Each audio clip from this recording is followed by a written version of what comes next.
చిన్ని కృష్ణుడికి వెన్న అంటే మీకందరికీ ఇష్టమైనదే కదా! తెలుసు కదా!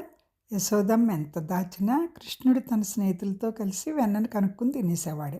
ఒకరోజు యశోదమ్మ వెన్నను ఎత్తుగా ఉన్న మట్టి కుండలో దాచింది. ఈసారి కృష్ణుడు దాన్ని చేరలేడని అనుకుంది. కానీ కృష్ణుడు తన స్నేహితులను పిలిచి అందరూ కలిసి ఒకరిపై ఒకరెక్కి నిలబడ్డారు.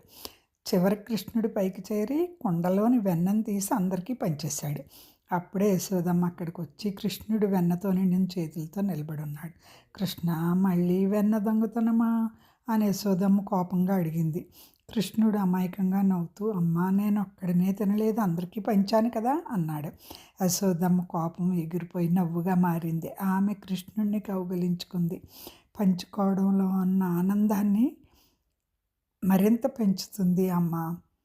అందరి కోసం నేనున్నాను, అందుకని అందరి ఆకలి తీర్చాల్సిన బాధ్యత నాదే కదమ్మా అన్నాడు కృష్ణుడు. దీన్ని బట్టి మనకేం అర్థమవుతుందంటే కృష్ణుడు ఎప్పుడూ కూడా పంచుకోవడంలో ఉన్న ఆనందాన్ని అనుభవించమని మనకు సందేశాన్ని ఇచ్చాడన్నమాట.